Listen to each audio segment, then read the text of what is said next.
And I love to break rules. I just am a... Broke the internet with that one.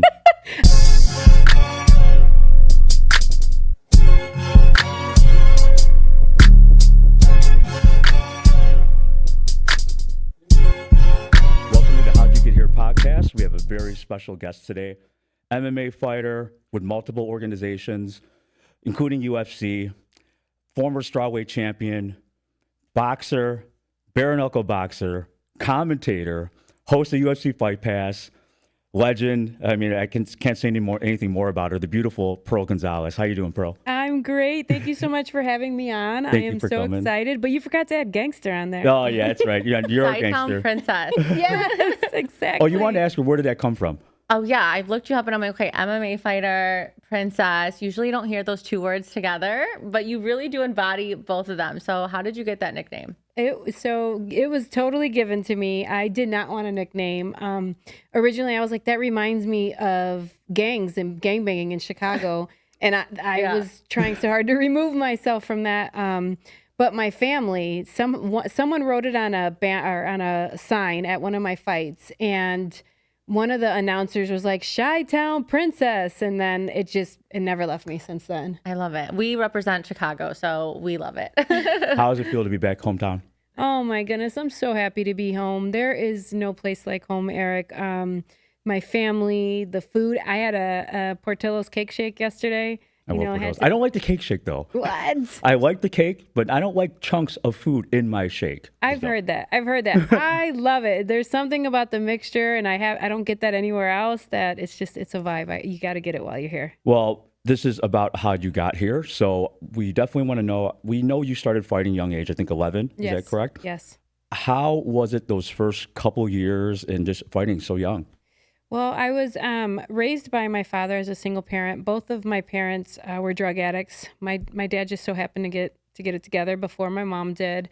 And so he took me at 9 years old, and he had just got clean. He had been clean maybe a year, maybe two at the tops. So he took me, and it was just him and I. And he was still trying to get his life together, working like crazy, and I was already getting into trouble. I had a lot of anger. I had a really tough upbringing, and so I just had a lot of energy. And so he was like, I got to put her into something. And as a dad, he always called me his tomboy, his boy. And so he found fighting. And at first I hated it. Yeah. The coach, I remember sitting in his office, and he was like, don't worry, I'll whip her into line. She's going to do push-ups and she's going to have discipline. And I'm like, who the hell does this guy think he is? Needless to say, I did a shit ton of push-ups. Well, I mean, getting into that young with anything, it's only going to make you so great the longer that you're in it. And you're developing at that age too. Like, so that really led you on that path of this greatness. Like, when did it start, like, really becoming good for you? You know, it was a couple of months later. I remember I didn't like it. And I remember this woman, and back then, this was before it was even called MMA. Mm-hmm. At this time, it was called No Holds Barred. We wore the gis, so like the karate suits with the Chuck Norris gloves. So this is before maybe UFC, where there was no weight classes and this sort of thing was happening around this time. But this woman who had been in combat sports for a very long time, we were training, and she was like, quit being so fucking prissy, get tough. And I was like, oh God, okay. And as soon as I learned to channel my energy and hone my strength, it became like everything to me. And very soon after that, my dad the punishments that I would get was I wasn't able to go to training, and I would cry. And so training really quickly became my outlet, my escape, my safe place. And it still is to this day. Were you fighting people like right out the gate, or were you like training? Like, were you going in at 11 years old, not doing it before, like ready to fight someone, like straight on punching them? Yes, we were. As a girl, I'm like, that's crazy. Yes, right away. And what I also had learned was I love to fight. So not only am I fighting in the gym, but now I'm fighting on the streets. And I grew up in Cicero, and it was a tough upbringing. There were a lot of the gangs and you know, bullies, and I had been new and always moving and all these issues, and so I did get picked on, and I made sure that they knew who I was, that I would not take anybody's shit, and then I would also beat up the bullies. I'd go after the bullies. So not only did my dad have to deal with me in the gym, but he was constantly bailing me out of jail because you'd get arrested every time you got into a fight. Yeah. And so he was bailing me out of jail to get me from fighting. Wow. And how long was it before did you actually because I just looked up the difference between amateur and pro. Is it really just basically you're getting paid? Mm-hmm. When did that switch happen for you? And also the timing of the fights change. So it's 3-minute rounds in amateur, and then in professional it's 3 5-minute rounds. Okay. So times change, the rule sets change. You're allowed elbows, knees, and this sort of thing. Wow. So there is a difference. I competed and trained until about 16 when I took a break and left and had to get in trouble and figure out life on my own. I returned back to fighting at 21 and went pro at 24. Wow. Wow, that is so amazing. So my question, I'm like so curious about this. So I've like gotten in fights when I was younger, and the first thing that happens to me is I completely black out. Does this something that you're able to like overcome now that you're professional? Like your head can be more in it, or do you still get in the ring and like that blackout happens? It depends, but I think that at this point in my career, I'm very aware of what's happening. I understand how to handle my emotions and handle that. That's a lot of adrenaline is what happens. And so your adrenaline and your emotions take over. And for us as professional athletes, especially when you get to a certain level, everybody's pretty evenly skilled. Yeah. And so it boils down to, in that moment, who is able to control their emotions and their thoughts. And so that is really what sets apart, I really believe, the fighters, the goods, the greats to the legends, Champions. is their That makes so much ability sense. to handle that stress. Yeah, because the mental, that's one thing I really want. I commend fighters so much because, number one, the feeling that you get when you're in a fight, number one, but in front of a lot of people, that's it. You can't replicate that. Right. And most normal people will never feel that feeling. So I can't imagine having that, especially in the beginning, but now you've been doing it for so long, just got to master how you deal with that. Exactly. I call it the scariest yet most sacred place in the world because you're right. You can't duplicate that. The lights, the heat of the lights, the cameras in your face.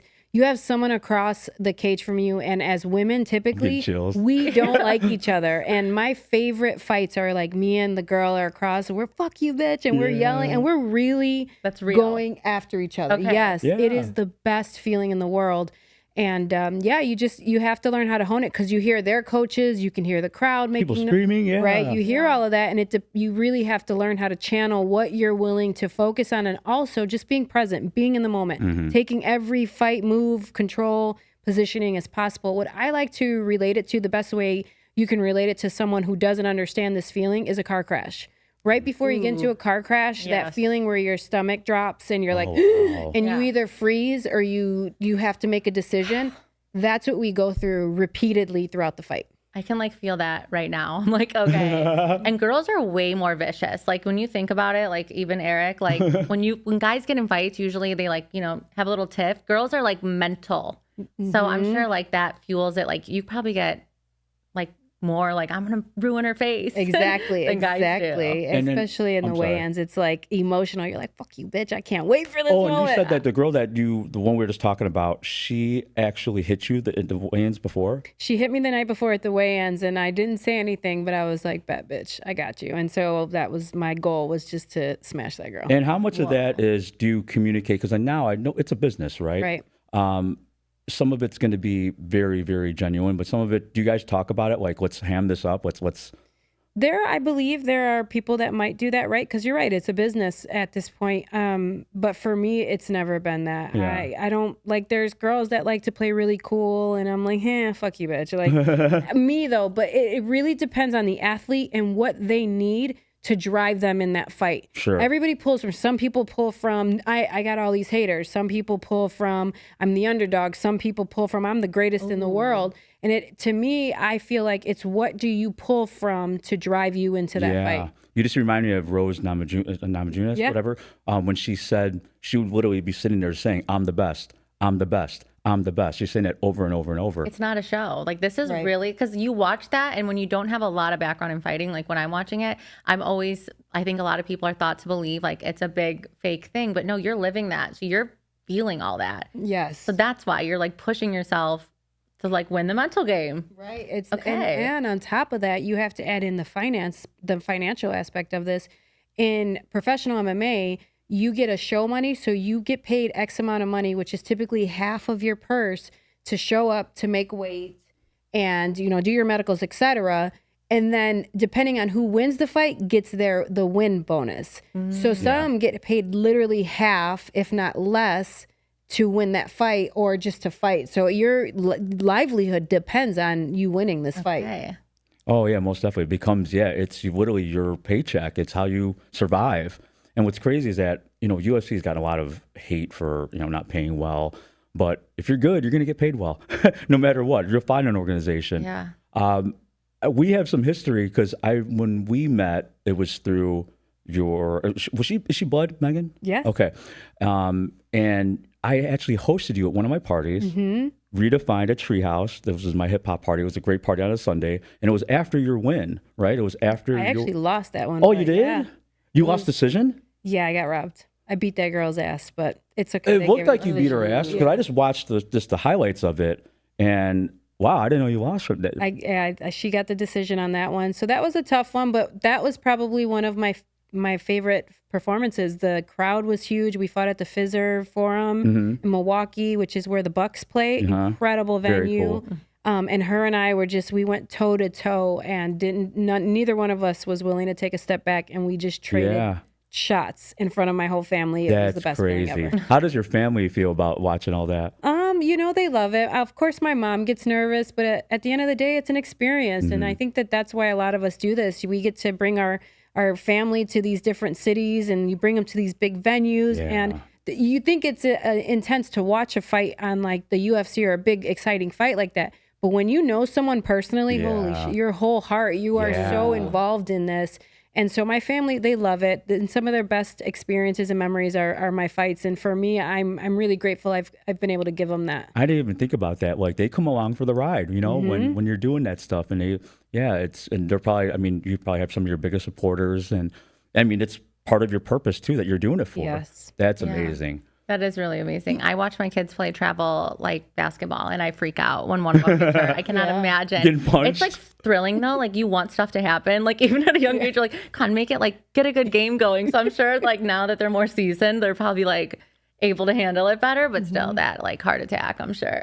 Yes, I think one of the most important or special things that is my nieces. My nieces have been pretty involved in my fighting career throughout it, and that particular fight, they were all there, and we all had matching outfits, and they were gonna do a dance after my win, and I was so emotional and upset that I didn't get that decision, that I didn't even talk on the mic. I really regret that. But we have a moment, and I'm so fortunate to have it recorded. But I was in the back with them, and I'm crying. I just got they were trying to put stitches in my head because I was bloody, and so they're standing and we're together, and I was like, "Do you guys still love me?" And I'm crying, and they see me heartbroken, and they're like, "Of course we still love you." That's amazing. And I told them, this does not take away from all of the progress I've made, from all of the work that I've put into this. This is the reality though. Life is unfair. You have to continue, and you have to fight on. And we had this emotional moment where I was able to explain and give them a life lesson through my own experience, and that's something that I'll never be able to do again, and I'm so grateful for it because I'm pretty sure they'll never forget that. For sure. And it shapes them to who they are. Yes. That's amazing. And it shows a lot about you that like with your success, you're wearing the weight of like wanting to please and bring up your family. That's incredible. I can feel that like even with my business and where I'm going, to be able to give perks to the people around you is amazing. So that's awesome that you're. Thank you. And I love my nieces and nephews because they're like your kids, but they're not. It's like, it's great. And I'm really close to them. And so that has been my purpose. It's been my life's purpose, is to change the dynamic of my family. The generations before, most of my family, drugs, alcohol, gangs, all of that. We're from the hood of Chicago. And so for me, I've taken on, I know that God's put me through a lot, and I've had to suffer through things because I'm strong enough to bear it. And I can use my pain and turn it into power. And that's what I've always done. And so it's been so cool because now my nieces, who are 14 and 15, they've been dancing for almost 10 years now. Wow. And they're traveling the world. They dance 6 days a week. And to hear them speak and the things that I've taught them and how they just understand it and they want to go chase after the world. That's my purpose. That's the best, because you just made me think about like Megan. I had some talks with her just from a mental health perspective, and I talked to her like maybe months later, and I saw her be better from the things we talked about. And it's like, and then you can actually pinpoint, like, if I didn't do that, if we didn't have that moment, we didn't talk about those things, and I didn't instill that in you, you wouldn't be saying this right now, and you wouldn't have grown as a person right now, you know? Right. So it's just an amazing thing. Yes. And you could honestly, and that's why one of the reasons why I love doing this is because now a lot of people do look at me for inspiration, and I obviously I provide it pretty well to some people. Yeah. So I just got to keep on doing it, and it helps so many people. Like, people are going to watch this right now, and I may never talk to them, but Right. it may help them in some way, shape, or form. And then years later, sometimes they'll tell me, like, you really helped me, and that's an amazing feeling. It really is. It's a driver for me. I talked about everybody needs a drive. That's one of my drives, is how can I impact my city, my family first, but my city, and anybody that's willing to hear my story or willing to have a conversation. That's the only thing I surround myself with, are people that are growth oriented, focused and driven. I don't have time for anybody else. Now, so it brings up a good point. I feel like it's always, because most of the time, a consequence of time. Because wouldn't it be great to have the mentalities that we have right now in our 20s? Oh my goodness. But it's impossible, because Right. you have to live through it. It's crazy. I just wish, because if people could have the mentalities that we have in our 30s and 40s, because most of the people, like I said earlier, you're either a really good person at that age, or you're a really amazing person, because you learn so much, and to have that in your 20s would be awesome. I'm sure you have had to weed people out too. Like, when you start becoming successful, when you started getting your success, do you feel like you were ever like caught off guard just because you were still that same person? Your career's going off, and I'm sure there's a lot of opportunists and people that you've had to worry about, especially coming from where you did. Do you feel like a lot of people are trying to latch on to you? I am such a tough cookie, where whenever I'm around people, I'm right here, and they have to stay at arm's length. And I think that I'm actually an introvert. You can look at my socials and think I'm super, and my camera work, I'm super like social. I'm not. I'm very introverted. I read. I spend a lot of time, most time alone. I don't have friends. I don't have a social life. I'm not dating. It's safer. It is safer. It's safer. Especially where you are. Right. I can tell smart, you. especially if you have goals. If you're trying to get someplace, if you're trying to accomplish something, there's no doubt. It's just logical that you're going to get there quicker if you cut everything out. Right. And I just wish, this is some advice I like to give to people that are trying to, make it right now. Like, you could take 2-3 years to yourself. Right. Take yourself out of society and just focus on your goals. And when you come back in 2, 3, 4 years, not much is going to be changed. No. And I could say that intelligently right now, because I'm 44 and I've seen it happen. 44, shit, you look amazing. Thank you. And I've seen it happen from 23 to 26 to 28 to 31 to 33 to Yeah. I could have just, and nothing's going to change. Right. I went to Vegas for a year. I came back. It was exactly the same, and it's like, and if people just realize that, but people are so worried about, what other people think and what people are doing, FOMO, like that DJ that's playing, that DJ is going to be playing 2 years from now. Go focus on your shit. Facts. Facts. One thing I just thought about, I want to ask you about, your social media, that Polaroid dress. Where did that come from, the inspiration, and how long did that take? That's amazing. Oh my God, it took forever. So I have always been like creative, and I love to break rules. I just am Broke the internet with that one. I love to break rules. And I saw this dress. I saw it on Pinterest, because I'm constantly, when I'm not training, when I'm not working, I'm sure you understand this, because you are so beautiful, but I'm constantly looking at like, what's the next outfit for the next season? Man. Oh my gosh, I love this. Yes. The hair, the makeup. So I'm constantly looking, and I ran across this dress that this girl had like Polaroid pictures, and I had an event to do for the WWE. We had a signing. And so, and I was actually next to Michael Bisping. It was great. It was, hell yeah. And who else? Mark Coleman was next to me. So there was a couple of other, Henzo Gracie might have been there. Legends. And so, yes. And so we were all kind of together, and I was like, I need something to set the fucking bar at this, because I gotta kill it. I'm sure you know, I gotta kill it at whatever event. I gotta kill it. Yeah. And so I was like, I think it'd be pretty cool if I did pictures of me fighting, pictures of me being sexy and beautiful. And like, so I ended up just doing a variety of different pictures. It took me probably a week total. You made this? Did you see the dress? Oh, you got to see I it. saw the dress because you sent me a video, but I was thinking like you hired someone. You made this. No, I made this. How many You are pictures creative. total was it? Thank you. How many pictures total? I think it was like 47 is what, and then I had to buy the Polaroid You did printer. the measurements and everything. I just started making it and gosh. started taking the pictures and then figured out how to put fasteners and then how to attach it. I had a girlfriend that traveled with me. She did my hair for that weekend. And so she helped me and she was also creative.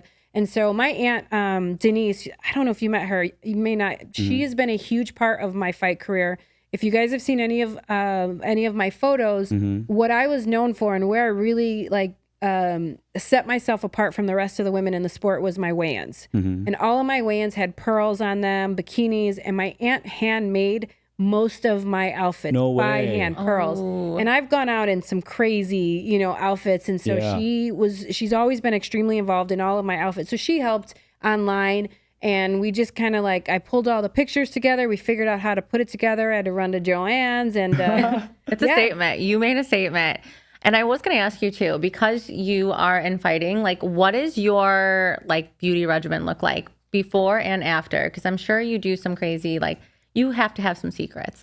Share with some You stuff. look perfect. That's all I gotta say. Thank you. There's makeup on. So I think for training, and obviously I have a pretty, not extensive, but I take care of my face. That's really important to the washing and masks and hydrating my face and that sort of thing. I think that the biggest issue in fighting and for athletes, period, is staph and ringworm and these kind of issues, which I've dealt with my whole life. And so I'm a pretty holistic person. So one of my big things is I put apple cider vinegar with 10 drops of tea tree in a spray bottle with some water. And I spray my nails, I spray my face. I usually spray my body down. I spray my hair because I can't wash it every day. And then, you just have to really learn. And so I go on YouTube and I watch how they do different skin regimens. And so I make sure I try to get a facial every few months. But really it's diet too. And so I've changed my diet 14 years ago and been on this pursuit of nutrition and just learning. And I think you can learn. Most importantly, you can learn anything you want, but my skin was really important to me, knowing that I am in contact.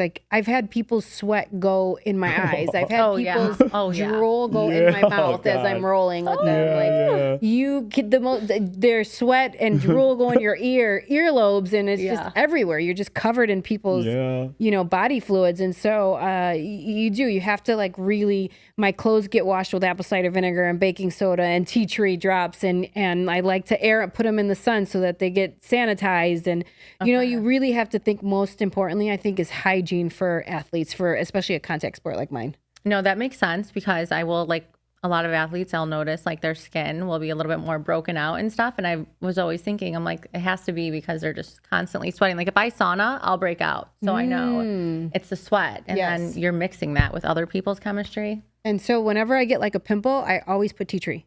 Instantly I'll have, I tea tree and apple cider vinegar. Okay. Yes, it's a hack. I take a little treat. I travel everywhere with it. Anytime I get a pimple, my face, anywhere, it's always just to put a little tea tree on it. Because what happens too with the acne is if this person has some sort of bacteria, now it's on your skin and now you get it. I heard about that. And you can wash and the bacteria will come. And so for me, the apple cider vinegar really kills that. And then the tea tree on it has helped me keep my skin clear. But I always notice if I don't eat good, I notice when I start to break out. Yeah, I've seen people too. I remember back in the day when I was in high school and I'd wear one of my friends. I know this sounds disgusting, but I'd wear one of her shirts and I would notice my sweat would be worse if I wore one of hers that they had sweat on. And I'm I feel I was getting worse. So I'm I looked into it, and that's actually a thing. If you wear a shirt that someone even washed but they had sweat in it prior, you can adapt to sweating more. Oh, wow. And I feel also for each person's different though, right? You have to find out what works for you. Yeah. True, your chemistry and hormones. Because for me, I've always had acne growing up, and it's always been a problem. And I felt like you said, once you start eating better and hygiene is huge, you will clear up, But some people just have it for lifelong. Yeah. What'd you give her? You gave her what? Yes. So you were like, I'm excited now. Since you are holistic, me too. But I have a LED light therapy mask. So excited with for that. near infrared. So I actually had an opportunity. They wanted me to go. I'm like, I should know more about this. There was a fight in Nigeria that was going on, and there was like UFC fighters, and it was going to be like a TV show thing.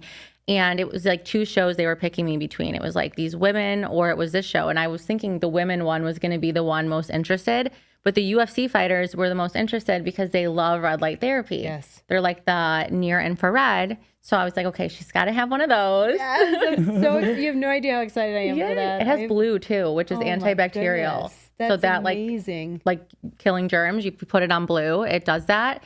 And then of course I got you the gua sha, body gua sha, because I'm like lymphatic drainage. That's so important. So one of like when I had my knee reconstructed, my doctor really was, I ended up healing. I had like 9 months I was supposed to be out, and I healed in 6 to 7 months. And I was one of the biggest things I did throughout my injury is I massaged it and brought blood to it and moved the blood away and like constantly flow. Yes. And you know, you have to work on your own body. Your body's only going to heal what your mind and your spirit allows it to. And so I was just constantly send good energy. Yeah. Energy and massaging it. And I was able to get back to training 3 months earlier. That's like the whole thing behind gua sha. Like when they started it 700 years ago, they said moving bad energy. Like they believed it was bad energy. So you just said it, you totally got it, because it was like stagnation leads to diseases. Yes. So that was the whole thing. Yeah. Oh I honestly, secretly, I've been using the gua sha a little bit. I'm not like 100% on it every day, but I've been using it. It works, right? Yeah, I Feels think good. so. Yeah. Yeah. You look great. Actually, you just brought up something that I wanted to ask you about too. During that time when you were injured, mental health in fighting has got to be so huge. How was your mental game and throughout that time where you can't train, you can't fight? How was it during that time? Even after a fight, it is so hard you get this complete mental dump. You could have the greatest performance ever and you're going to have a mental dump. And especially during injuries, because as an athlete, this is what I know to do is use my body. I can use my body almost on like, not autofocus, but like auto drive, right? I don't have to think to train. But when you can't utilize your body and you can't move, maybe the first couple days you're like, I'm okay, you've got things to deal with, but then you really do go into this funk, like, what is my purpose? And so as a fighter, I believe that most of us have mental health issues, because why would we be fighting anyways? Yeah, right? yeah. Today it's like a real sport, but prior to this time of where the sport is, it was degenerates, and it was a place for degenerates to go. And so I think, and fighting, I didn't have a lot of emotional intelligence, but through fighting, it has taught me and led me to character development, to attitude development, and I am just constantly in pursuit of working on myself. And I'm human. I still get down and I have all those emotions, but I do understand like movement, right? And as long as feelings are temporary, and so as long as I move my body and help move that energy, they won't stay. And also I can sit in it. I can sit in being heartbroken. I can sit in feeling like a failure. I can sit in any of these emotions and not run from them. I don't need to run to drink. I don't need to run to someone to make me feel and moo or avoid, or I can't think of the word right now. Distract me. I can sit in my shit and I deal with it. And I understand my purpose in life, my goal isn't to be happy, because to be happy 100% of the time is unrealistic. My goal is to be fulfilled. So when I'm dealing with shit, when life is hard, as long as I am doing the things that make me feel fulfilled, it doesn't matter. Now, how do you believe, so I always talk about people with this, when you have those thoughts, the bad thoughts, the negative thoughts, what do you do? What do you tell yourself things? Like how do you get through those times? In the beginning, I had to do a lot of YouTube and find a lot of mentors. They tell you to find mentors. Surround yourself. You are the average of the 5 people you surround yourself with. Well, those 5 people don't have to be physical people. You can surround yourself with great people that are through YouTube and audiobooks and things like that. So I found mentors. Jim Ron is actually one of my favorites. Yes. And one thing that he said that stuck with me for years is, if you don't feel valuable, make yourself more valuable. And so I feel for me, one of my own insecurities has always been worthiness. Yes. And so I can easily go to feeling unworthy. And so that is what I do is, okay, I don't feel valuable. Make myself more valuable. Work on a skill. Watch a YouTube. Watch a motivation. Do something that makes me, increases my value. And that is something that has stuck with me for the last several years and helped me through my own mental issues. That's huge because that's something I still deal with too. Even though I'm successful, I still don't feel like I'm enough. Right. You know, and it's so crazy. I could do so much that day, get so much done. It's like, I didn't do enough. But it's like, if you really just step outside and look at yourself, like, yeah, you have, like you are, you know, but it's actually good that we have that mentality because we wouldn't be where we are today if we didn't. Absolutely. If we didn't challenge ourselves and really, you know, there's just there's a fine line though, right? To where it's really harmful for you and when it's positive. Right. And that's why for me, I try to tell people all the time that I just combat my negative thoughts with the positive one. Like I say to myself, I'm the best at what I do. Yeah. Am I?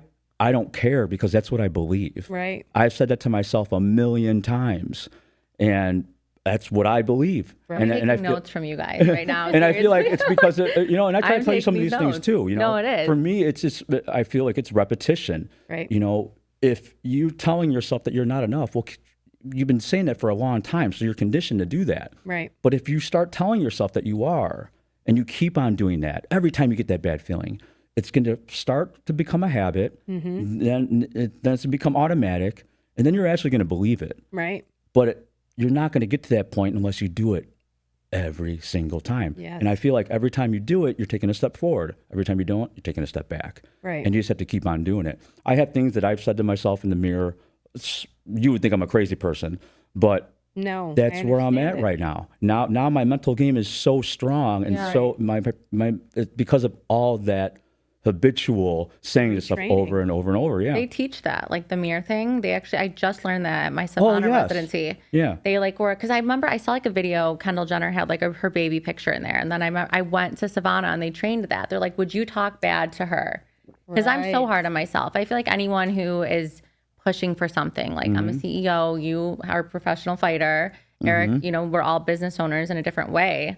So yeah, I feel like I struggle. That's probably my main thing I struggle with. Am I doing enough? Like it's hard for me to sit still, like in the silence, because I rarely ever get it. So it's like, you know, when I do get it, I'm like, wait, is this okay? Right. I think for me, well, I read. I'm a big reader. One of the first books I read in my mid-20s that changed my life was What Do You Say When You Talk to Yourself? Yeah. And it was about like how our upbringings and what that subconscious mind and what we repeat to ourselves that we don't even know, that's on auto repeat. And so you really, like you retrain your thoughts and your mindset.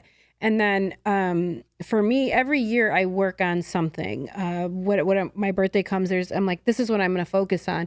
And for year 37 for me, or 36, I decided to work on compassion for others, but most importantly, compassion for myself. It's amazing. Ooh, and so that year I really learned grace and space to become the woman I want to become. Because yes, I can say, and I see this vision and I know that I have the potential, but that takes time to get there.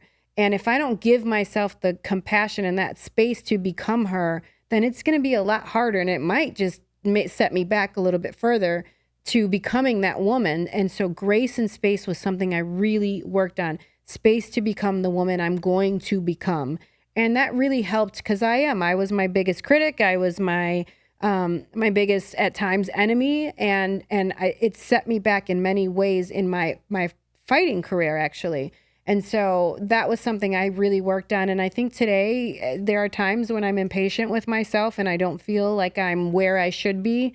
But the reality is I also know that I will get there. I know who I am. Yeah. I know what my capabilities and what I do. As long as my actions and my decisions are aligned with my values and my goals, I'll get there. And you'll be her. You'll be her instead of being there and not. Because I feel like sometimes you'll get to a point, but like you're not there. Right. Like you got the award, but like imposter syndrome. So I like your growth. It's very like cohesive and real. I just listen to you. Like I love that. I just hear how this is going to help her so much. Oh yeah, you are. You are. Yeah. I mean, it is Yeah. because I'm like, I go up and down, you know, because it's just, I'm always on like I'm always on the wheel. I've been divorced, and then I have Same. 2 kids. Oh, Sorry. I couldn't tell on your Wikipedia. I'm like, it says she's married, but then I feel like her social media says single. So I don't know. Yeah. Okay, we got. Yeah. Was that recent or was that? I was married 14 years total. wow. We separated at 10. He was a military man, and we built his career. He went from an enlisted to an officer, and it was amazing. We did that while I was in the UFC, and so there were a lot of times I think I put his career in front of mine. Yeah. And then he decided, he wanted to settle down and have kids, and I wanted to be a world champion. Yeah. And it just didn't work. And so he decided to meet someone else and move on, and then decided to call for a divorce. And so it was really, really heartbreaking. I had to start over financially from ground zero. It was a death of my identity of who I was going to become and who I thought I would be for the rest of my life. And it took me a lot of time to heal from that. That was really, really hard. I honestly can say, like, I probably haven't had a boyfriend since. It's been 5 years. Yeah. And I've dated a little bit, and obviously I've moved on and I've healed and I've forgiven him and I've accepted my reality. But it's been a process. And that was something that going out of that divorce, I remember thinking, I'm not going to leave this divorce without something. And so I started reading marriage books at that time, and I found everything possible that I did wrong so that I can work on it, because I will be better in my next relationship. You're literally an angel. I met Eric going through my divorce at his parties. So we've healed differently. You got to have fun though too. You got to have fun. I got married at 22, and I met him at 20. So it was like I had kids young. I had, I was 22 and 24 when I had my kids. So when we finally were done, which ours was kind of the same thing, I focused on his career. And when I started wanting to have my own and things were taking off for me, the dynamic was just too far gone, And so, I found myself, thank gosh. But I did go through a period where I was like, maybe I'll just throw away my CEO life and become a DJ. Okay. You might have to do something crazy. What I will say that fighting has been such an angel to me in my life is I turned my pain to power. And so, like, there was a period where I had to reset financially too. So now COVID's happening. So I'm not fighting. He cleared out the accounts. He cut me off the credit cards. Ooh. He was the head of the household. Yeah. And so I was like, fuck, how am I going to figure this out? So I had some savings, and I had to choose some days between eating and gas to get to the gym. Obviously, I chose gas to get to the gym. So one, I looked fucking incredible. I was in amazing shape. You're inspiring me every time you say something. I'm like, I would have been like eating. I was like, I got to go after this. But through that, right, it was so devastating to go through that divorce. It hit me really hard. However, it forced me to pivot and get creative with how I was going to move on into my life. And really, that's how I found commentary, because I would not have gone and got creative with that. I would have been okay with, now I'm going to be an at-home housewife, because I love being at home. I love cooking. I'm sure you understand that. The difference is you got babies, so I'm sure you guys have to still have a relationship. Mm-hmm. And he just dips at it, and then I just never talked to him again. That's hard, because he was with you on your rise up, I'm assuming. Mm-hmm. So like, I feel like now that you are more established, the dating world, I feel like for me, because now when I was meeting people as a CEO, it's a whole different game. I'm like, so I would like some guys who didn't have their life figured out, but I could tell they're intimidated by me. I'm assuming you go through stuff like this. Oh, like when you meet people, it's weird. It's so weird with dating. But I know one thing is I will not settle. I know that I'm going to meet, that I want a millionaire. I want a man that is also right. And it's not less about the money. It is more about the character, who this man is. And that man is driven, not only in his career and his success and his achievements, but also in growth. Yeah. And that's in every aspect of his life, in his emotional and his physical and his professional, in all areas, because that's who I am. Is I am really growth oriented, and I need someone that can keep up with me. Mm-hmm. I'm not going backwards. I feel like when I look back on my marriage, there was a difference. He was complacent and he was okay with where he was. And hey, I'm not knocking him for that. I'm not that person. I want to achieve the next thing. And so I know that that's not going to work for me, a complacent man that isn't driven. And so I know today, like, those are the kind of men that I won't even like entertain. Yeah. And I'll get to know them, and I don't judge. There's no judgment, right? But it is observation, and I observe more than anything. And I just watch their habits, because their habits and their actions is going to tell me exactly who they are. Confidence. And no matter how tough it is to be alone, and when I get lonely, it's like, fuck that. I'm not settling. I'm moving on. But I'm fun. I like to have fun. I like to go out. I am a fun person. And so that's also interesting too, because it's like the men that are there, they also want kind of a conservative. So I'm like, man, I need someone that's going to be able to handle my crazy. You will find it. I found mine who can handle mine. And my life is like, he's more reserved. I always thought that I wanted somebody who was like crazy too, because I think that's fun when you're out. You're like, ooh, they're a fun time. Opposites end up being but better. I think that, it is better. Like, I'm sure you'll find someone who's like, that's my girl, confident, like watches you. Because when I remember like having to dim my crazy, that's a lot of things. With my ex too, he wouldn't think my jokes are funny, or like you know what I mean. I'm like, everyone thinks they're funny. Like how dare you're the only you're one. Right though. The dimming your light, like I did that too, and I won't do that. And sometimes I feel that energy, like, oh, was I too? And it's like, fuck no, I'm not too much for any fucking body. If they can't handle it, then I gotta keep it moving. You need someone secure. It's someone who's in, I feel like when you're in a relationship too, and you're growing, especially like in your thing, you need someone who's not insecure of themselves, because that's just gonna channel on you. So you need someone confident. I agree in their with own that. lane. You brought up something that I thought about was really important about how the tough times really forced you to be better. Right. And now looking back on life, it's like now when tough times happen to me, I literally have the mentality where as long as I keep my cool, keep going, this is going to make me better. Yeah. It's terrible to deal with this at this moment, but it's not going to make it any better to dwell in it, to, sit in it. It's just keep on going, moving forward, and it will make you better. Because you've been through these bad times before, and they always do, if you keep going. Right. If you keep the right mindset. And I wish people would understand that. So now when bad things happen to me, I'm like, I'm good. Like, it's going to make me better. I love the fact that we're talking, because I just love UFC fighters. Like, I just love fighters in general. And I've had so many at my parties. Like, Nate Diaz was at my party. Oh, he's fun. Henry Cejudo. Henry's fun. Man, TJ Dillashaw.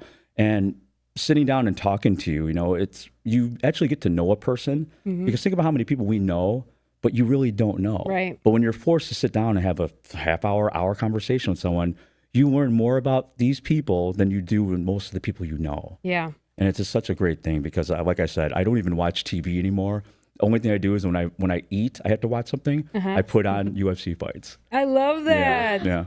You had brought up something about being able to go back and rely on your experience.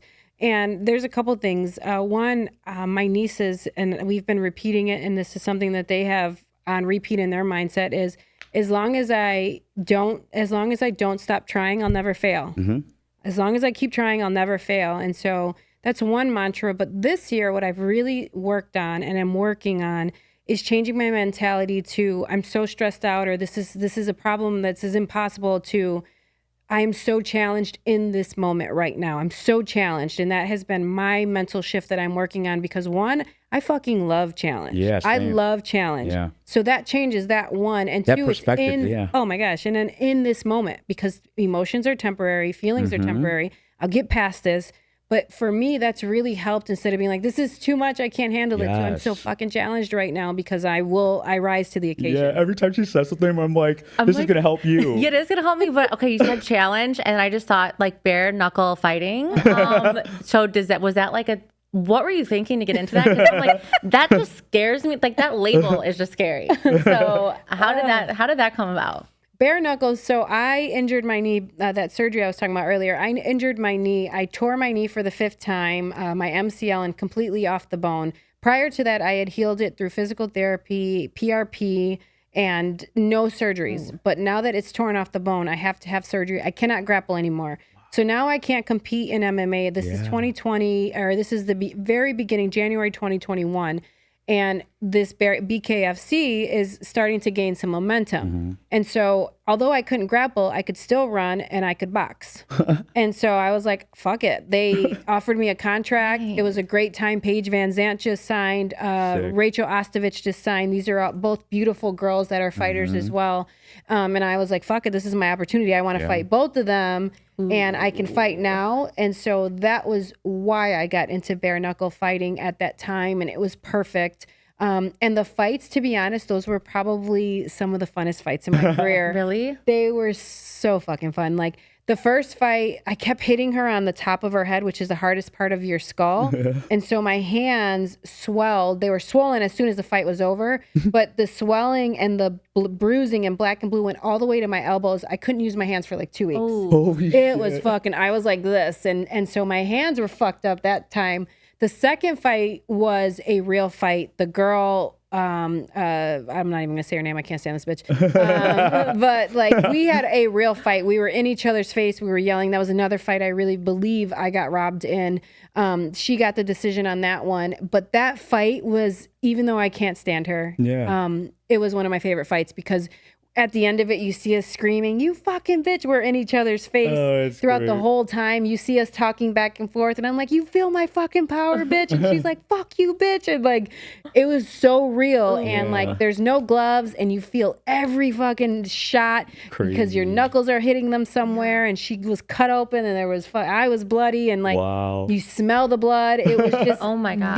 One of the most amazing experiences of my life. Yeah, no, that's goes back to like street fighting, like, right? You're just like, I'm like that. When I read that, I was like, you're not telling me this pretty girl is the adrenaline. You can't. Yeah, like what goes up? Like I need to know like what goes in your mind when you're like right in the like getting ready to go out. Yeah, when you're ready to go out, like right before. There are moments where you like want to crumble. You get so weak and shaky, like you can just crumble right there. And then Michael Jordan quoted this best. They asked him, "Do you ever get nervous before you fight?" And he said, "Yes, of course I get nervous. Of course I get butterflies in my stomach.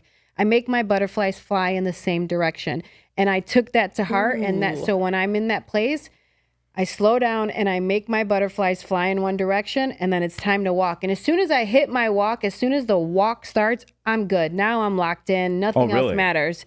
Dude, that's a cool moment. The walk with the music. You do the music and all that. Like that's like a celebrity feeling. Ooh, so I was thinking, so at that moment, I feel like I would still be like maybe like an overdrive. I was thinking like the moment right before like fight. Like, how does it feel right then and there when you're staring across the cage? You're at that point, you're just ready. You're ready. You know, like you're just waiting for the hurry up, this motherfucker, say go, you know, because he's got to check in with all the officials and stuff. And you're looking and you both are looking at each other. And you can either see if how they're going to come out. You've already studied her. You know how she moves and stuff like that. And so now it's just like, it's time to go. And for me, the best performances I've had is where I didn't think, oh, I'm going to do this, and just be like, you just surrender to the moment and you just become it. Yeah. And those are the best fucking fights I've had. And tell me if I'm wrong with this. I don't think a lot of people understand that when you're out there and you do start fighting, when the bell rings, it's calculated. Like you have a strategy. You're implementing a strategy. Yes. And you're not just going out there and fighting. Right. So doing that, and it's like whoever really implements their strategy better. But I don't know who said it. I don't know if it was Mike Tyson, but he says everyone has a plan to get punched in the face. So how is that? Because when I get punched, I see black. Yeah. You're not really seeing black, right? You're just punching. You're just moving forward. Well, you probably get punched again, and then you'll see regular. You might see black for a minute, and then you get punched the other way, and then you're like, oh shit, okay, I'm back. I think that you're right. It is game plan and tactics or strategies are really important, but I think the best fighters in the world are the ones that can adjust and adjust in the moment. Because yes, you have this plan, like he says, and you're right. Something happened, and you're oh fuck. So you have to adjust. Okay, this person I thought was going to come out on this particular position. Now they've positioned themselves over here. So now you have to adjust. Or I thought this one was going to come out and strike, and they're grappling me. So now I have to adjust. And I think that the best fighters in the world are the ones that are able to adjust and in that moment. There's so many technical pieces there where someone that's just watching the fight don't understand what you're actually doing and going through. Like my mom loves fighting. Does she? But like that's one of the things that we do now together. Like we watch UFC fights, and it's like I just put on the knockouts because it's a little boring to some people that don't really know the sport. Yeah. To sit there and watch, but they don't understand all the technical stuff that's going on there. Like when you're rolling around and all the different positions. I rolled a little bit for like a couple months, actually with Clay Guida for a little bit at MTC in Roselle back in the day. But how long did you do BJJ for a while? Like, or what belt are you? I am going to earn my black belt this year, which is why I'm in San Diego right now. I'm living in my RV. Okay, let me tell you. Yeah, it's been a fucking challenge. Let me tell you. But I am there to earn my black belt. I know that I will be earning it this year. I have been rolling and grappling since I was 11 years old. Grappling has kind of been my bread and butter. But when I had that knee injury, I had to focus and move into boxing. And boxing was amazing because I moved to Brooklyn and I trained alongside Amanda Serrano, one of the greatest boxers of all time. No way. It's Jake Paul's. He manages her. And so she's got her big fight with Katie Taylor. If you guys have not seen Amanda Serrano versus Katie Taylor, there's two of them. They have a trilogy coming in next month. One of the greatest women's boxing fights in history. No way. But I got to train alongside her for a year and a half throughout my boxing career. Every time she hit me, when we sparred, I would pee on myself because that's how hard she hit. Really? She's got she has 39 knockouts. She needs 1 or 2 more knockouts to have the most knockouts in women's history. Wow. So she is What's her name? Her name's Amanda Serrano. Okay, I know the name. I just never watched her on Bleed. Look her up. She's incredible. And she has never had a boyfriend, never had a cell phone since she was 11 years old. That's why completely she's the best. dedicated. She's mentally strong. Yes. She's not objected to all the social media and everything else. So you said knockouts. Have you been knocked out and completely gone black? Like how does that in the ring? I have not been in the ring. I have been dropped once in my career in training by a head kick. Liz Carmouche, actually. She was the Bellator champion right now. She was one of my longtime training partners. She hit me with a head kick and I had a flash knockout and I got back up. Wow. I've been rocked a couple times for sure, but never completely out. And that's been amazing. Yeah, I've been very fortunate. Yeah. One of the things that I trained at MTC for a very long time, and Alex Trujillo, the head coach over there, he was really big in defense. And so fortunately for me, I do have really good defense, and that was something that I knew was really important going into the fight. It's not always the most exciting styles, but I was able to handle a lot and protect myself. Yeah. But back to kind of what you were talking about jiu-jitsu, I'm going to earn my black belt this year from 10th Planet, Eddie Bravo, and Boogie Martinez is my head coach. And yes, I've even competed in combat jiu-jitsu, which is the slapping in jiu-jitsu. Yeah. I was one of the first female MMA fighters to ever compete in that profession. And the girl that I fought in there, I broke her arm. So it's pretty she's all hanging with her arm if you guys want to see that. No I mean, I'm going to have to watch that now. This is it's getting more intense. I'm like, knockouts, arm breaks, okay. I just watched yours too last night because I was just literally just put you in YouTube and I was just watching videos. The funny one about TMZ, or the tattoo. Oh, yes. Is it all gone now? No, it's not gone yet. I've had so many freaking treatments. Yeah. And so the last couple times I went, it's scarring. So they're like, take as much time as you can off. So I haven't been there in almost a year, and I'm letting it try to kind of heal so that it doesn't turn dark. Mm-hmm. And so I've probably got about 4 more sessions for my one on my boob here. And then I'm getting rid of 2 other ones on my back, and those will need probably maybe 4 to 5 as well. Wait, what is this about? Tattoo removals. Oh, ones you got when you were young and you just want them gone? Or most of my tattoos I got before I was 18. My first tattoo was at 11. Oh my God. Yes. I had 5 tattoos by 12. That tells you the type of girl she was. She was a gangster. 10 years old getting tattoos. You would never, you would never know. When I was looking at your social media, I was like, what? Because you're so glamorous. But it's you embody, like I said before, I'm like, it is so cool. You really are a great role model. If I had a daughter, I'd want her to see you can be beautiful and tough. Mm-hmm. And I feel like with fighting, you have a lot of mental strength. Yes, you do. You have to learn that because you get embarrassed and you get beat up in front of the world, and you've got to pick yourself back up. And, even your ego, more than just your body gets beat up, your fucking ego gets beat up. Fighters and egos too, typically. Yes, because you don't go into a fight thinking you're going to lose. You wholeheartedly believe you're going to win. Yeah. And so when you lose, it's devastating. And you have to pick yourself back up. And I think for me, very younger in my career, I just let those losses and bad performances just overcome me, and just I would just beat myself up for weeks to months. And if it just holds me back, it held me back from so many things. Whereas if I would have had the mentality of, this is my goal, I'm going to get there in 10 years. I don't give a shit what happens in between. I will get there. I would have had a completely different path in my fight career. I really believe that. Yeah. I didn't do that in my fight career younger, right? I didn't have that intelligence or experience, wisdom, but I do apply that in my commentary career. Oh, that's awesome. Yes. And that's why now I'm just thinking literally about fighters in general. You guys have these situations that literally put you in the strongest, in the path to becoming the strongest mentally, because the pain is so bad. And it's also not like a team, let's say a basketball team, they lose. It's a team, they're all losing. Yeah. You, it's one person, and you are. I mean, you have your team, but it's you fight alone. But yeah, and it's such an extreme loss in front of people, this over social media. Yes. And so you have to deal. I'm sure you don't read the comments and stuff, do you? I mean, sometimes, but I don't take it personally. I've had to. I did it first, but you can't. You have to remove yourself. For me, it's like I allow people, I try to be free in my spirit and flexible as much as possible so people can think whatever they want to think. I know who I am. And so many people, because they don't have that mentality, and fighting gave that to you. Yeah, like you have this, 100%. this man. You are like, I'm like, okay, you are so strong. And I think getting hurt, okay, so recently I've gotten into cold plunging. Oh. And they actually took me through a mental practice when you're doing it. And so it's like freezing where it hurts. Your body literally hurts. And you have to stay in there for 3 minutes. And while I was doing it, he was walking me through like a mental practice, which is like, think of the one thing you get angry about. So like things that get you aggressive during the day or things you're mad at yourself.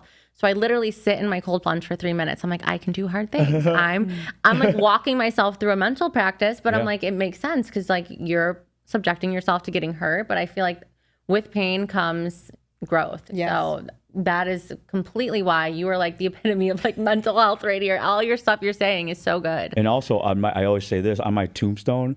I always say it all comes down to the things you say to yourself and your perspectives. No matter what happens to you in life. Yes. No matter what happens, that's what it comes down to at the very end of the day. Right.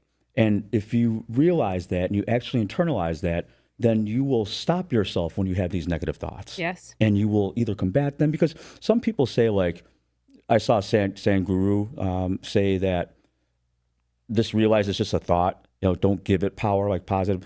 I feel like you have to find out what works for you. Right. Because I can't do that. Yeah. That negative thought's bringing me down. It's over and over. I have to combat it with a positive one over and over and over. Right. Some people say that you're supposed to let these thoughts go by like they're clouds. Just observe them. Right. I can't observe them. I have to combat them with something that negative thought that you're having is probably false. Right.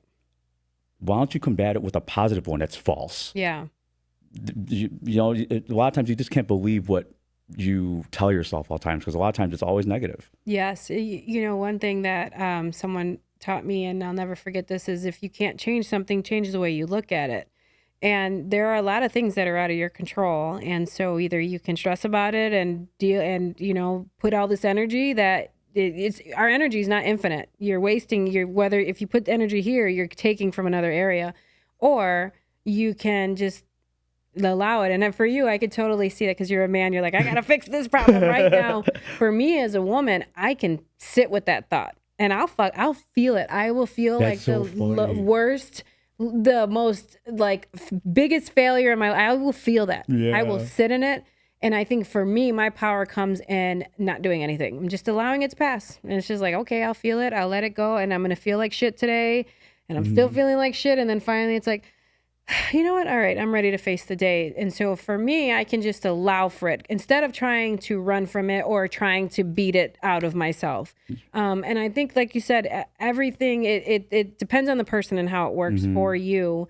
But at the end of the day, yeah, like you said it, you're spot on. Like, I'm not special. I'm not special for my family. I don't have these given gifts that no one has. I have 2 arms, 2 legs, 2 eyes, and I'm able to breathe just like anybody else in the world. What sets me apart from others is my decisions. And I have to remind myself of that constantly. I'm not special, but I choose to sacrifice. I choose to be disciplined. I choose to do this, and therefore this is where I'm at. I'm not any more special. Wow. you're literally you're growing me mentally right now. So many too. people are going to get a lot from this. Like literally, so. I'm taking from it. This is an amazing episode already. So I'm so happy that we spoke on all these mental health. What are things all these because, questions that you have? You have a lot of questions, don't you? let's see. I mean, I feel like I do want to know. Okay, so this is now. I don't know a lot about fighting besides the big fights that are on TV. I've always heard like the women fight harder.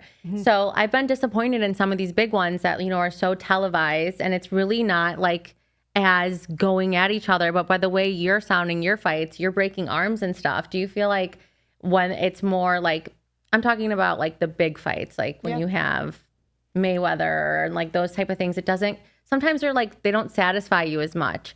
But do you feel like you put more out when you're not like, I think maybe you're trying to prove something. Like, do you feel like your fights are like more entertaining in a way?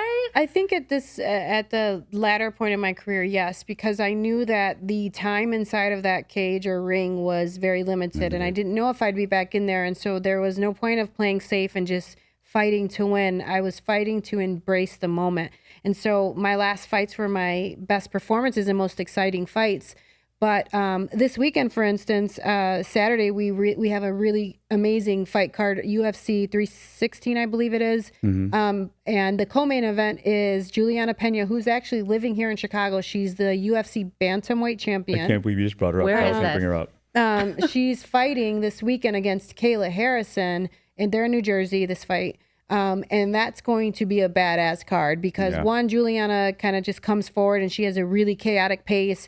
And Kayla Harrison is a 3-time Olympic gold medalist in judo. And she was the champion over at another organization. And this is only her 4th fight in the UFC, and she's already at the title. She is a badass. Like, this woman is unstoppable. And so that's going to be a great fight. I believe that Kayla's going to end that fight.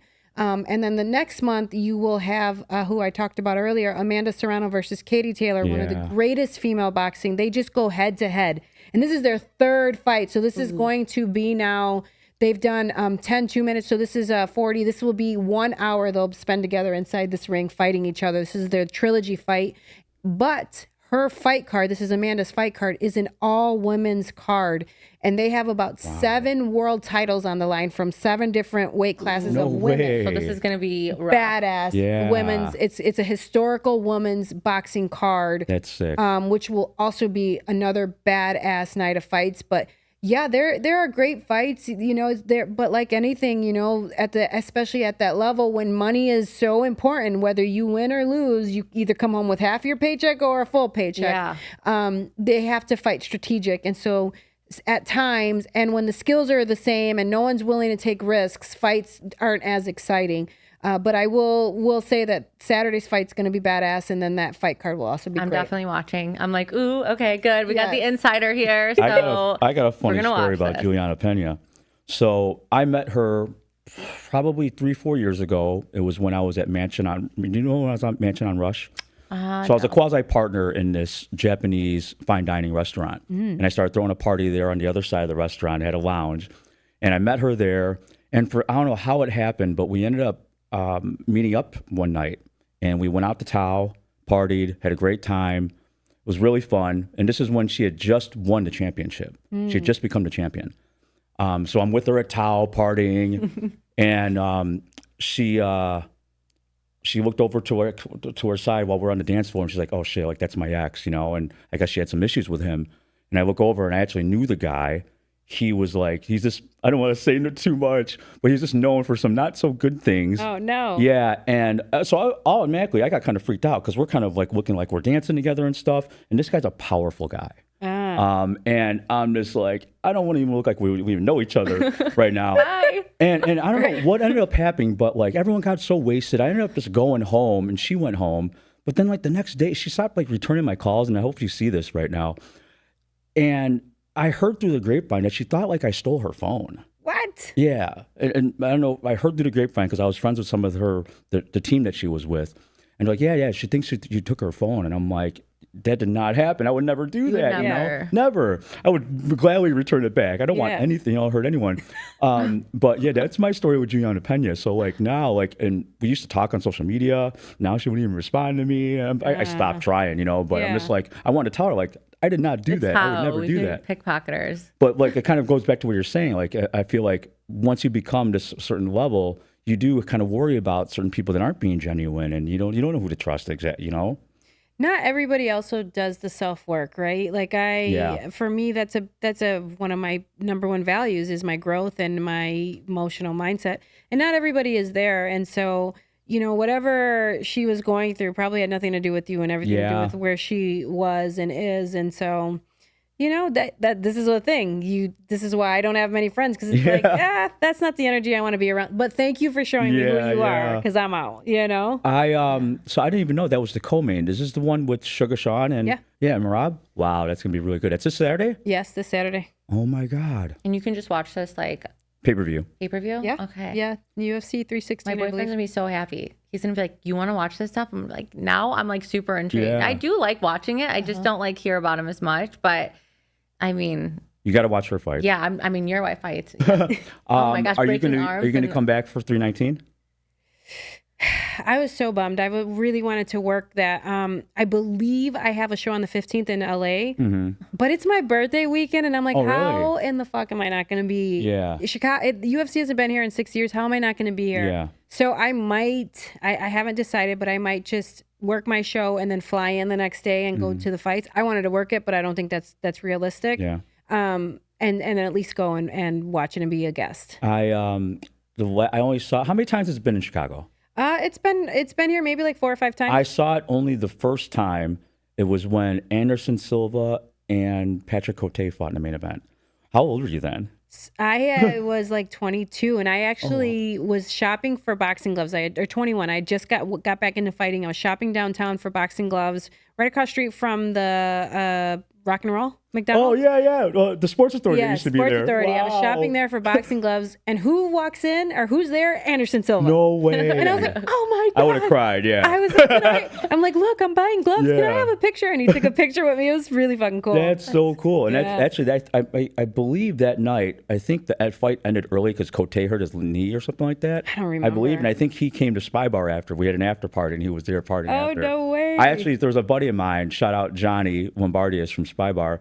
He's brought all these fighters to my parties. Wow. Like I said, one time, the last time he brought Jake Shields and Nate Diaz. The time after that, he brought Jake Shields and Henry Cejudo. Another time, like he's trained with Arlovsky. Like he fights. He's been doing it for a long time. Oh, that's dope. And it just made me think about too. What do you think about this whole Jon Jones thing going on? I think that Jon can do whatever he wants to do. Yeah. I don't care what anybody says. I think that if Tom Aspinall wants to fight, which he should fight.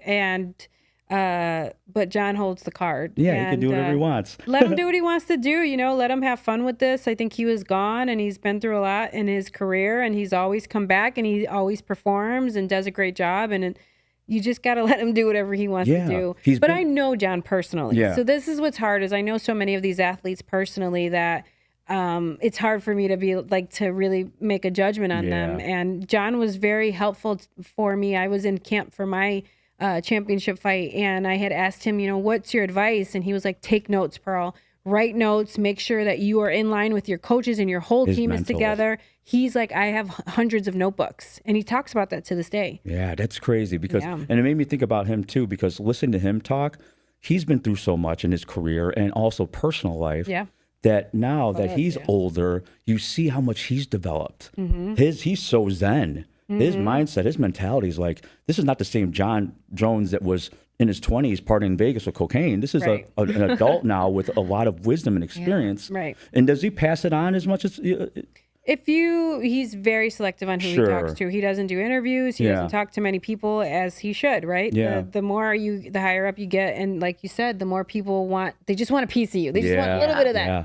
And so he is very, but I'm also a cute girl, so I get a little advantage there. Yeah, for sure. But he's very respectful, and he's given me interviews, which he does not interview a lot. So I've been super blessed for that. Cute girl. Yes, and I think that he respects me too. For sure. He knows I've been in the sport a long time, and so.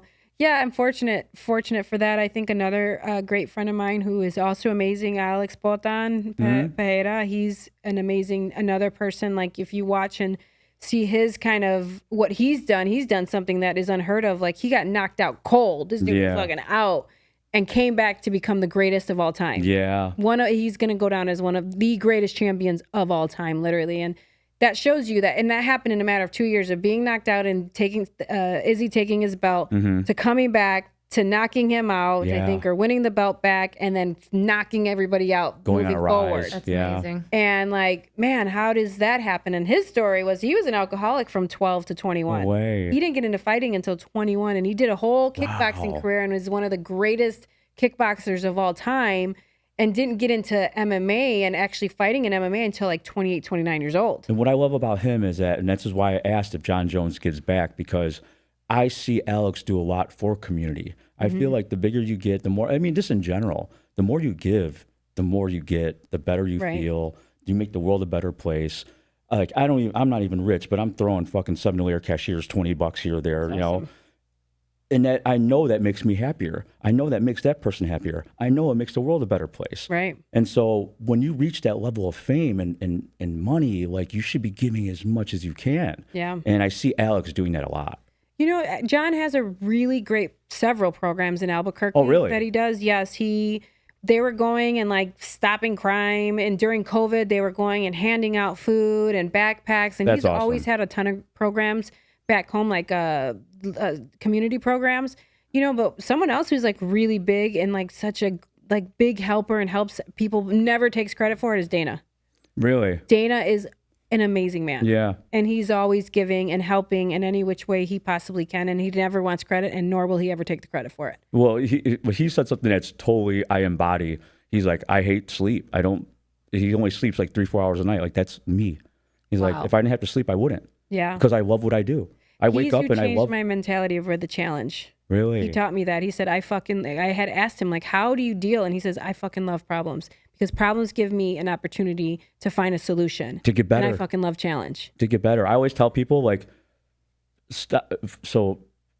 talk solutions, not struggles. Yes. And people always are talking about, like, what's bad. Like, well, fix it. Like, talk about how you're going to get better.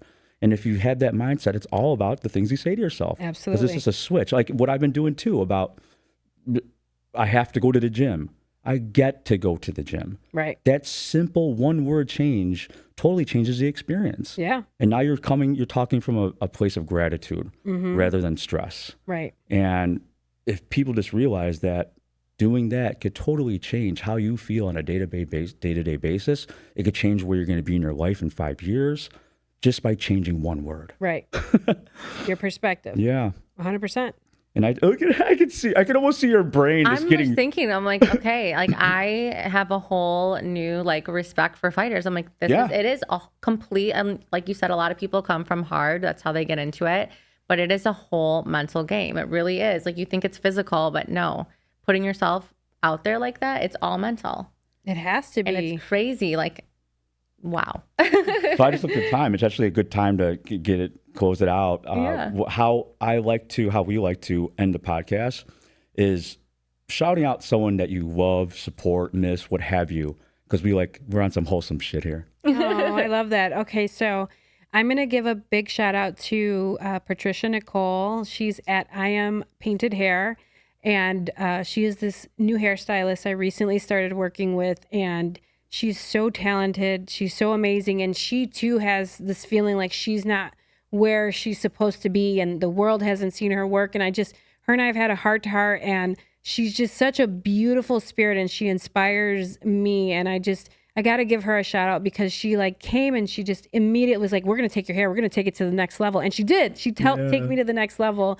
And without asking for anything in return, she said, I don't want money, Pearl. I just want an opportunity to show my work. And I just respect her as a woman trying to go out there and chase after and pursue her dreams completely outside of fighting. And so for that, I have to give her a big shout out. That's awesome. That's amazing. See, now so you feel better. She's going to feel good when she hears that. Yeah. Other podcasters don't steal that shit. That's our shit. Anything else you want to plug, and where could people follow you? You can follow me at Pearl Gonzalez anywhere. Actually, I'm just starting my LinkedIn, so if you guys want to go over there, it's kind of like I'm learning that. I'm trying to be professional. Yeah, there now. you go. And you can catch me on any of my shows. I am a commentator for 360 Boxing, Hollywood Fight Nights, and Island Fights. And I actually have a show this weekend, Chicago Cage Fighting, which is a newer show here in Chicago with the local talent. So please follow them and watch the Chicago MMA talent start to rise into the next level of MMA and help bring that sport up. And yeah, that's pretty much it. That's where I'm at. Yeah, thank you so much. I can understand how much this means to us. Yeah, so much. And I've learned so much. Like, I'm so excited for this to come out because. Yeah, I can't wait for you guys to see this. Yeah. We'll see you on the next How'd You Get Here podcast. Bye.